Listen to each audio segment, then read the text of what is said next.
I've been illustrating for 28 years. I've been animating for just over 6 years, and AI has become a real thing in both industries. I make most of my money in the illustration field, in the freelancing field, and I've been freelancing, as I said, for 28 years for the same publishers, mainly here in South Africa, but also in the UK. And it's been a steady income for the past 28 years. However, last year it really started taking a hit, and then this year it's been really bad. And just to show you what the effect AI's had, when I get briefed, usually what the publishers and editors give me is they give me a brief with reference photos from, they usually go on the internet and take snapshots, take screenshots, and that's what I'm working from usually. However, in January when I started this year, the reference I was getting was straight off AI. It was Gemini. So I was drawing stuff that had been drawn by AI already, and that was quite a shock. That's the very first time it happened. And I've spoken to some close colleagues who are in the publishing industry since then, and basically this is where they're going. And I was quite surprised to be drawing basically what they had generated using AI, and they were still using me, an illustrator, to draw that. So as soon as I work out legally or whatever they have to work out how to cut me out, they'll be going straight to AI. So there goes 28 years of a career in illustration. Bing, gone. Thank you, AI. So that was quite a wake-up call to me. I know AI's been hitting just about everybody in a specific way, but that seriously has hit me this year, and it will continue to. So I'm looking at ways that I can reduce the scope that AI has on my work, and I'll cover that at the end of this video. The other thing that happened recently is I'm on LinkedIn, and I saw this perfect job, freelance job on LinkedIn. I always look at what's available, and it was for an illustrator, well, actually not locally, but they were looking in South Africa. But you could be anywhere, but this specific one was looking locally, and they were looking for an illustrator using Krita, and I thought, fantastic. I'm an illustrator, I use Krita. So I started going through the actual job application, and what it turned out to be is they're a company, I don't know where they are actually, because this was via an agency, but they're an overseas company, and they're training their AI. They're training their AI to use Krita to do illustrations. So basically their job was to train AI to make you redundant or do what you do. So that again was a bit of a shock. First time I've seen that. Obviously this is everywhere, but it's the first time that I personally saw that. And that was probably about a month ago. So that was quite a wake-up call right there as well. Also, this weekend I was just watching some guys talking about one specific guy. I can put the link in the comments here, talking about how he's been working on Fiverr for the last 10 years or whatever. He's made over $1 million through Fiverr, but they've also got the scheme, and I don't use Fiverr at all. I've never been on there. But according to this guy, they've got the scheme where you can train AI to basically do what you're doing on Fiverr, and then clients can come and, I don't know, get your stuff done by AI. It sounds crazy, but I can put the link to his video in the description. He covered it pretty clearly. And that's quite scary, because he's shifting. He's been on Fiverr for 10 years at least, I think, and he's shifting away from it because he sees how AI is hitting his work, and he's making videos and he's doing voiceover work, and he's just describing how his voiceover work has totally collapsed. So that's just something that I watched last night, I think, on YouTube. And then the other thing is this this last commission that I did on animation, which I've finished now. I'll post it pretty soon. The client, when I met the client, probably the second thing he said after we had exchanged greetings, etc., was, do you use AI, and can you do this in AI? And this is a very good client, and he's older than me. I'd say the manager, the guy who owns the company, is he's in his 60s, and he uses AI, and a lot of the stuff I was getting from him was AI. So, it's a bit of a shock when I'm doing everything very manually. I'm using the computer, but I'm doing it very manually, and your client is asking you, can't you do this in AI? Because obviously for a client, it's great if you can do it in AI. It's a lot easier and a lot faster, and for them, the client, a lot cheaper. At least that's how clients and it is in reality. You're probably paying 10 cents to the dollar, to run something through AI. So that's on the animation side. So I've been looking at this, and this is I'll be honest, it's actually quite terrifying, because it's, especially on the illustration side, it's something I've been doing for 28 years, and I see that that floor that I had there, that cushion, that work base that I've had for so long, just absolutely evaporate. And that's been in the last year and last year and this year. So it's actually quite terrifying. Anyway, what I want to do is I just want to walk you over there and talk you through how I'm countering this. I obviously can't stand by and let my income just collapse because of AI. So I'm gonna turn the camera off here, and I'm gonna move over there, and I'm gonna show you what I'm up to over there. Okay, so we're back. So what I wanted to show you, I've got my audio clipped on here. I really hope it's working. The lighting's a bit bad over here. What I wanted to show you was my other workspace. So over there, or there, that computer I have on my desk there, and that's all my digital work that I do. So everything I'm doing at the moment is digital, right? So it's all my illustration, all my animation, it's all digital. However, because of AI and how it's coming in, I think I'm going to go more physical. I think that what will happen, and I'm old enough to have been around through the dot-com boom and bang crash, and if you're old enough to remember that, you'll know how new technology, when it came in, everybody opened a dot-com business, and it went to the moon and then crashed. Now AI is doing that at the moment. Everyone's jumping on this bandwagon. So I'm not predicting what's going to happen here, but I do expect a bit of a, if you want to call it, a crash, because I think there's so much expectation built into this AI. It's not gonna. It's like the dot-com. That hype pumped up the market. The market went to extraordinary highs and then collapsed and took most. I'd say 95% of the dot-coms with it. So perhaps AI has the same trajectory where this is hype. They're certainly spending hundreds of billions, if not into the trillions on this, and they're not making any money on it. And that really sounds like dot-com stuff. However, I'm not going to be predicting the future here. I'm not trying to. What I am saying is that I've been through this before. Also, when Kindle came on, and that was when the Kindles became a thing, and that was after the dot-coms.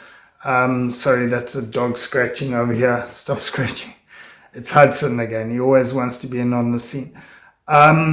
They predicted the end of the book industry. I've worked in the book industry and publishing and educational publishing for 28 years. Trust me, it hasn't receded at all. In fact, I think last year was the highest, I think, or over COVID, or last year was the highest. They had the highest number of books sold globally in publishing. Quite astonishing. So Kindle predicted, people predicted around Kindle, it's the end of the publishing, the end of the physical book, all my books over there. It wasn't. So I think what I'm trying to say is I think the AI it's with us. It's been with us for a few years. I think it's going to be with us now forever, like the Kindle is, like .com, businesses, like the internet. It's not going anywhere. But I think this hype may be a little bit of a bubble, and there may be a little bit too much fear-mongering built into this, and, eventually it's going to equalize at some state. So although the predictions are, I think 70% of jobs are going to be lost in the next decade. You can go and look this stuff up yourself. There's some draconian or ghastly predictions out there. It may not be that bad, because it may be, crying the sky's falling, like with the Kindle, and like with let's just stick with the Kindle. But there's been occasions in our lives, in my life at least, a few, anywhere over 50, you'll remember quite a few of these. So it may just be a bit of hysteria, so let's not get hysterical about it. However, like I described when I was sitting over there at my desk, I have seen this feed into my work this year and last year. I mean, my illustration work has dropped off a cliff.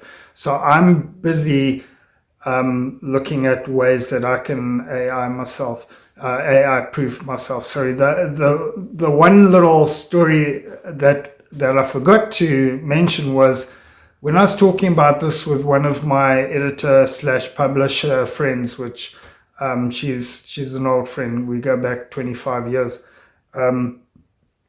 She mentioned, and I mentioned how worried I am about this, and she mentioned I should become the prompt expert and get in front of this and become the go-to guy who can work the AI really well. And for about a few minutes or whatever, I considered this, and then I realized, hell no, that's just really, this most of the stuff is just feeding on what stuff like I've created over the last 28 years. I really don't want to be the guy that, goes to the other side here. So I'm not fighting AI. It's going to be with us. It is with us. It's going to be in everything. It already is.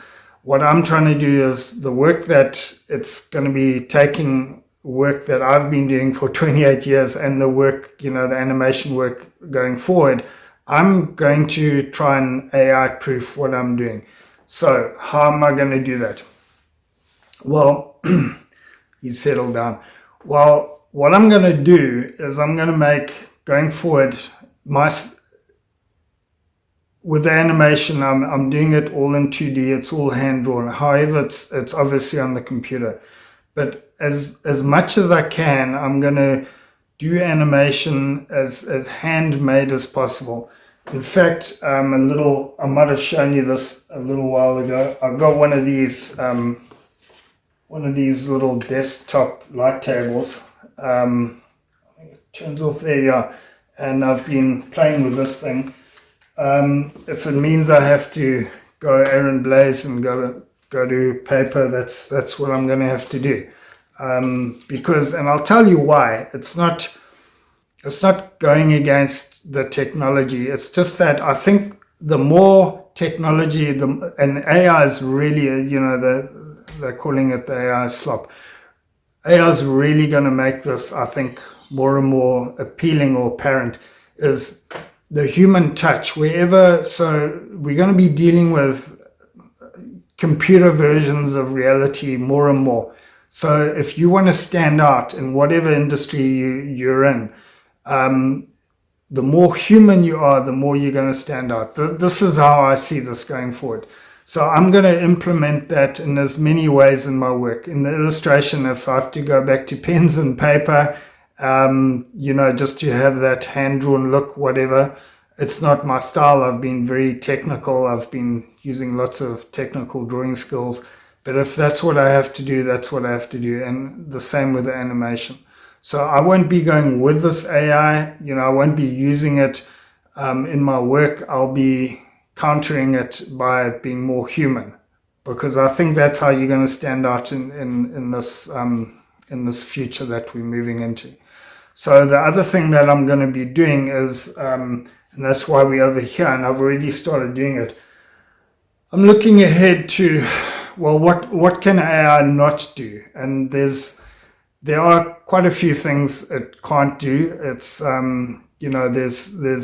don't see it's not going to take out various, like your doctor, for instance. You go to the hospital, the nurses are not going to get replaced. They will be using AI in their systems, etc. Your plumbers, your electricians, these are the farmers. Real world things. These AI will move into every sector and will be used, absolutely, but it's not going to replace a lot of those jobs. However, it's going to replace jobs like what I'm doing, because it's very easily replaceable, and it's already showing up. So in this, I either got to change fields out of this creative field that I've been in for 28 years, and maybe go become a farmer or keep bees or whatever, and trust me, I've thought of that, or I have to change the way I'm working. So I'm planning on changing the way I'm working, because I want to stay in this sector. So what I'm doing while we're over here is, this is my physical workspace now, which is new. So I've been talking about doing this for years. You probably can't see too much of this, but this is the kind of stuff that I've been starting to do. I've put a lot of this up on Instagram, a lot of it on not YouTube, Facebook, etc. So I'm starting with cats. I'm doing a painting here. This is acrylics. So if I just, this could get ugly if I start moving stuff around, but let's try. If I just move this around, yeah, there's my acrylics and there's all my paints, etc. And if I just dive down here, there's a lot of stuff in here as well. I've got a lot more paints, and so I've got a lot of stuff. A lot of this goes back many years, and I've been buying some stuff recently. So I'm really going to move into more physical work, and this is looking forward, doing painting wildlife. I've always wanted to do it, and I must say Aaron Blaze has been a big inspiration. I've been watching him for years. So this is what I'm doing more of now. So I'm trying to move into something that is kind of, it's tough. It's a very tough industry or sector to make money out of, painting or fine art. But it's probably not replaceable by AI. I think, yeah, I mean, robots can paint, sure, we all know that, but there's a thing about a human being behind the art that's probably irreplaceable. So I've been doing some stuff. This is all, actually, it's not that great, but this is all in gouache. So I've just been playing with this stuff, and I haven't, didn't come out that well. I'm quite chuffed with him though. Him, the leopard, and the buffalo, I'm quite happy with. The rest didn't really come out that well. But this is the kind of stuff that I'm doing. And this is a conscious decision. I've been wanting to paint and be physical, physical in the physical art, get away from digital. I've been wanting to do that for many, many years. And now that I see AI moving into my territory, my illustration and animation territory, but especially on the illustration side where the money comes from, I'm very motivated to actually get this side going as well. So that I can, in years to come, actually make a living out of the physical art. This is just the beginning. There's many other things on, many more pots will be on the boil. It's just, I'm starting with this, but what I'm trying to say is I'm increasingly going more into the physical world. So I'm going backwards. There's a term for that. I'm sure there is. But I'm withdrawing from the technical, from the digital in all the places that I can. And like I say, this is a, you know, I've got canvases hanging around here. This is a very obvious place to start. And on the animation side, if I can do that even more hand drawn than I'm already doing it, if it means I have to go to paper and pencil and use light tables like Aaron Blaze, that's what I'm going to do. Use painterly backgrounds, watercolors, etc. Just to get away, just to not to rebel against technology. It's not about that. I love technology, but just to stand out. So the message here, what I'm trying to get across is maybe a way to AI proof yourself going forward is to be more, to show, if you're in animation or illustration, to show the humanness more, whether that be in the story, whether that be in the rendering, the drawing, whatever, just to show that there were human hands involved in the human brain and not a machine and some code. Okay, so that's the message I'm trying to get across. Just to wrap up, if none of this works, then I think plumber, electrician, farmer, beekeeper, carpenter. Carpenter is an artistic craft. Carpenters are, you know, you can do a lot of sculpting in wood and very ornate, even metal wood, whatever. That's probably where I'll move to if none of this works. But I just wanted to show you what I'm doing, how it's affecting me. You're more than welcome to drop in the comments how it's affecting you. I'll be honest with you. I wouldn't say I'm terrified. I'm very concerned about this going forward because it's affecting my livelihood. As I say, I've been illustrating freelance for 28 years and it's been very good. And in this last year and a bit, it's really, really affected me. So I'm just scrambling to come up with plan B, C, and D's. So going physical because of that, and because I want to stand out and I want to show more humanness in the work that I'm doing, so that, you know, it's not AI. You know, it's how do you put it? It's obvious that it's not done by AI.